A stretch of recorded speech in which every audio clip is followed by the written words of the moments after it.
Thank you for choosing the SNL Fan Podcast, and I'm your host, just some guy named Jay. And in this installment of the SNL Fan Podcast, what I want to do is review the Edward Norton and Janelle Monae episode of Saturday Night Live that aired October 26th. Before I do that, I want to give a shout out. I want to give a shout out to Southeast Hip Hop Magazine. Southeast Hip Hop Magazine is a great digital magazine. It has a lot of great articles, music reviews, and interviews with hot up-and-coming artists that are based in the Southeast region of the United States. You know, like those southern states like Florida, Georgia, the Carolinas, Virginia, Kentucky. You know the area. So definitely check it out. I'll put the link in the information box below. And all right, now let's get into this review. The cold opening, pretty good, pretty solid. Kate McKinnon doing her thing. They're gonna really talk about the Obamacare website being down. They're really making mad jokes about that. It's a pretty good way to start the show. Kate McKinnon still has the crazy eyes, of course. The monologue, pretty solid. Edward Norton coming out making jokes about, they asked me to host back in 2000, and now it's 2000. I told them I need to get into the run, I need to prepare, and it took me 13 years, and that was pretty good. Alec Baldwin coming out. They can't get rid of Alec Baldwin. He's pretty much going to end up. Shoot, man. He seemed like he want to be in the cast or something too. Like Alec Baldwin, he seemed like he can do all of those things, like do a show on MSNBC and act in the movies and blah blah blah commercials and I mean, shoot, is he Jamaican? he has all those jobs like those Jamaicans from In Living Color. Miley Cyrus showed up. That was great. The monologue was good. I also like the Chris Kattan joke. Let's see, it's about time they got a new commercial to put in rotation. But they're only gonna play it for the fall though. The autumn spice, the autumn pumpkin spice douche. It was pretty cool. Especially the part where Kate McKinnon had the big pumpkin in between her legs, all open wide. that was hilarious. A lot of good stuff in that one.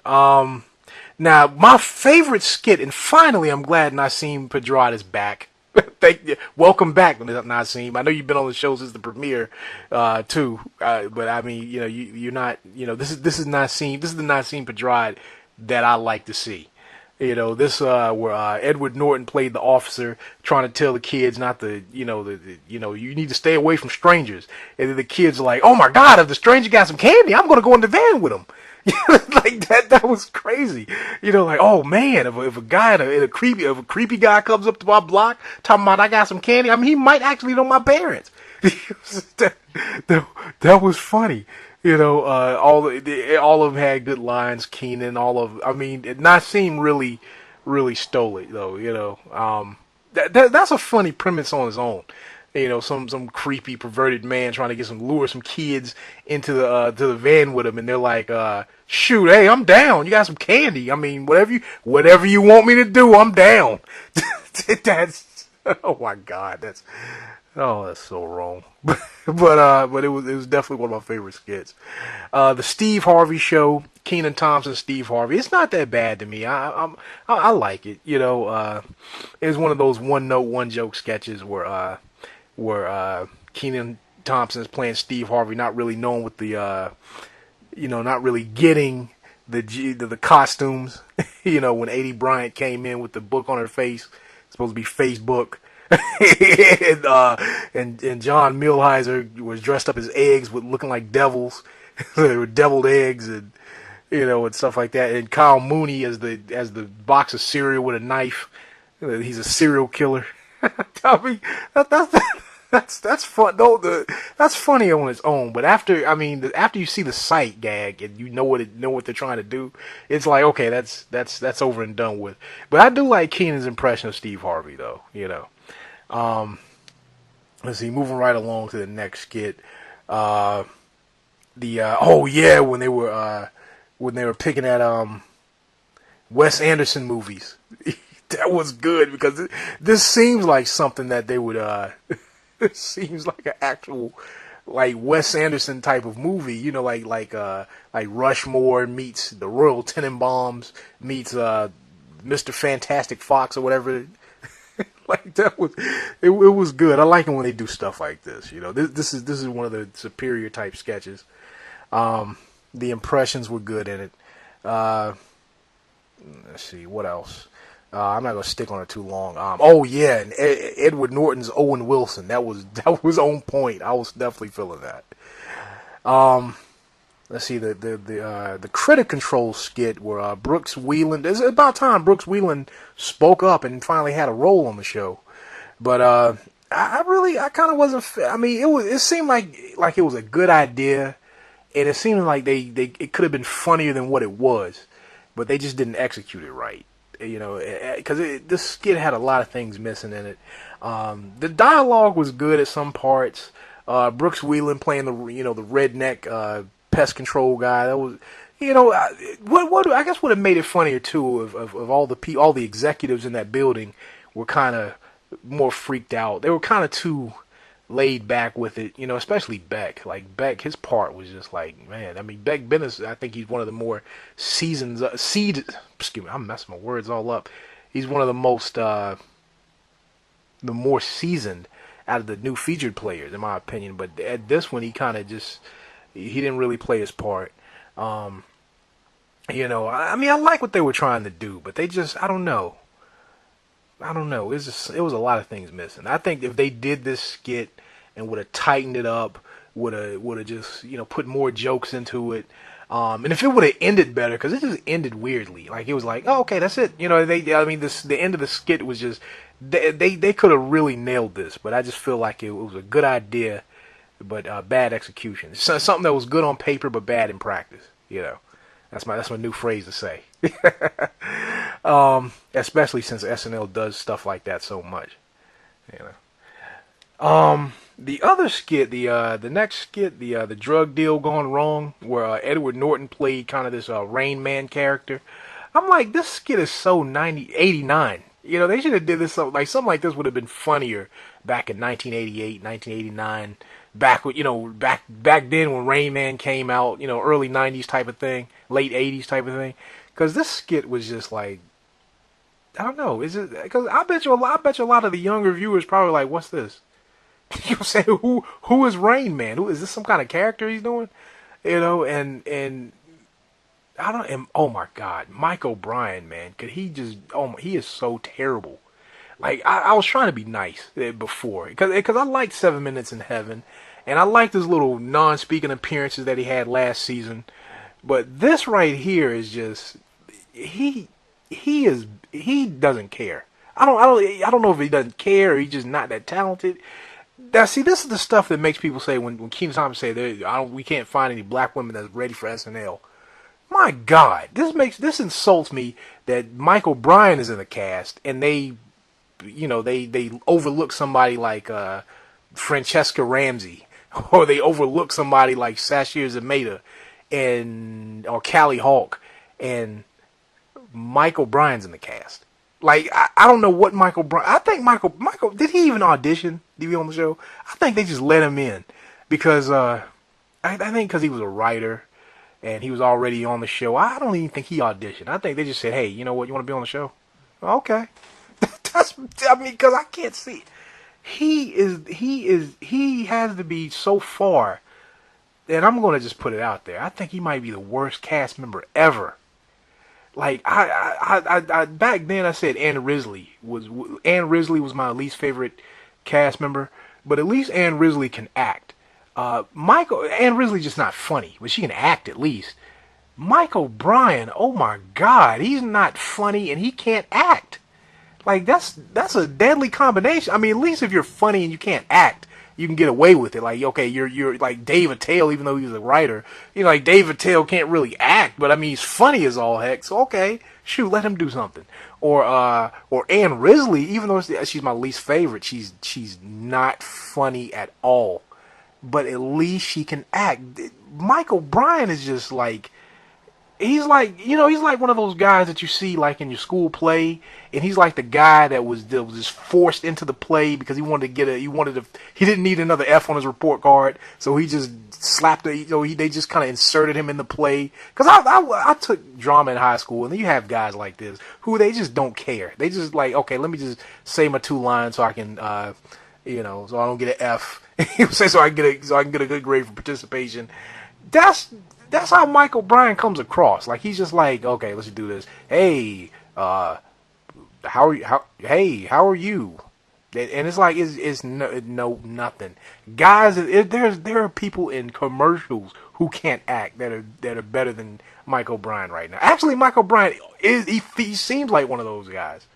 You know, I mean, this is no disrespect to Michael Bryan because I like 7 Minutes in Heaven. Maybe that's what he needs to do. Stuff like that, like 7 Minutes in Heaven, where he's just like interviewing people and or maybe he needs to do something on Weekend Update, some kind of commentary or something. Because this right here, this. Okay, but overall, that drug deal skit. I mean, it was funny, but I mean, I don't know. They could have dealt without it. As you know, I don't rate the music. Janelle Monae, her performance was great either way, though. Weekend Update, I should have been taking better notes, but it was a few jokes in there I liked that was hitting. Cecily Strong is kind of like she's hit or miss. It's kind of like at some parts she tries to seem like she's trying to come off like Seth Meyers, and then some parts she's being, when she's doing her. I mean, I don't know. She just has not found a rhythm. I think what she needs to do is be more dry, though. I think she needs to try that. I don't think she needs to try that smug type of thing that Seth Meyers does, because that works for him. But I think Cecily needs to play it dry. I think that might actually work for her. For Toy Boat for her. But because her trying to be like Seth Meyers, that ain't cutting it. Bobby Moynihan's Anthony Crispino. I love that character, but for some reason I think this is the worst one of the ones he's done. I mean, it was oh my god, this was the worst one. But yeah, moving right along. 12 Years Not a Slave. That parody. It was great. It was good to see Jay Pharoah in a skit where he's not doing an impression, and he's actually the lead in the skit. Like, that was good. I liked the jokes, especially the stereotype saying that all black guys like heavy set white women type thing. I mean, they tried to play, they slid that joke in there, and then they somehow they brought Miley Cyrus in there doing twerking. They slipped that in there, and I mean, it was okay. I mean, a lot of those slave jokes, this stuff, it was funny. It was funny, and I like how Jay Pharoah, how he played the character, how he was just like so, he was so naive to everything. Like, yeah, I'm free now, so everything's cool. Okay, you're free, but they still hate black people. You know what I'm saying? Like he was just not getting that. I mean that was, see, I like it when they do stuff like that. I wonder if Michael Shea wrote this. See, I don't know. This might be something he probably had a lot of. I don't know. They need to do more stuff like this for Jay Pharoah, because I told you he can do it. They just need to let him do it. Let's see, what else?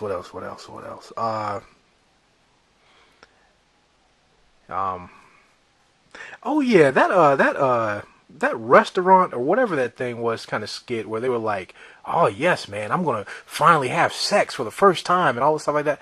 That was lame. The way they acted that out. I mean, it would have been funnier if it was like if they would have did it like in a high school like sex ed class or something like that. Then it would have made more sense. But them at a restaurant doing it, that was kind of weird by itself. And then on top of that, it was corny, and Mike O'Brien was in it too, so that also made it bad. So I mean, that Aidy Bryant was the funniest thing in there, because Aidy Bryant playing it straight and just kind of like, no, that's not how you do it. Like that was see, 80's found her voice, and I think the writers have found her voice, and they know how to really. Aidy Bryant, man, I think she can definitely be one of the stars of this season. You know, because I'm loving everything she's doing so far. But yeah, that was pretty much the only thing good about it was 80's reaction to how everybody else was acting.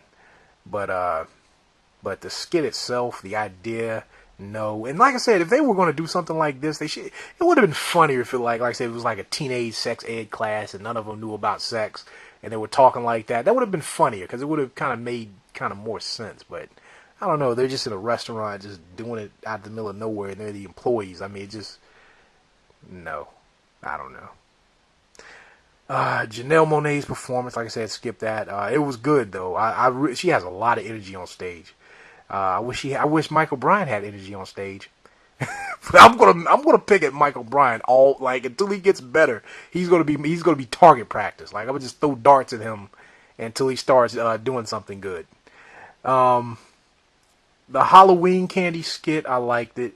It kind of reminded me of when Kristen Wiig was in the cast and Steve Buscemi hosted, and they did that Christmas ornament skit. It seemed like it was the same kind of skit, but only it was a Halloween thing, and instead of Steve Buscemi, it was Edward Norton, and instead of Kristen Wiig, it was Bobby Moynihan. I think I don't know, the same writer. It just seemed like the same kind of skit. And it was weird and funny at the same time. Like I don't really like weird skits that are just weird for no reason. Now I do like skits that are funny for no reason, but you had like the weirdness and the funniness has to link up. It has to sync.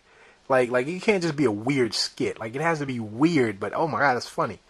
And they really did it with that Halloween candy skit. Like I said, Aidy Bryant did it again too. Like she just her presence is starting to be funny. You know. All right, so that's pretty much all I wanted to say about this. And like I said, I had to shorten it because I ramble on about a lot of things sometimes. So I'm glad I was pretty much able to knock this out in about 16 minutes instead of 30 minutes like as usual. All right, that's all I like to say. Also check out Southeast Hip Hop Magazine. We'll put the link in the information box below. And if you have any comments or any feedback, anything you'd like to say, you want to disagree with me or agree with me, feel free to post your comments in the comment section. That's all I'd like to say. I'm just some guy named Jay, and good night and have a pleasant tomorrow.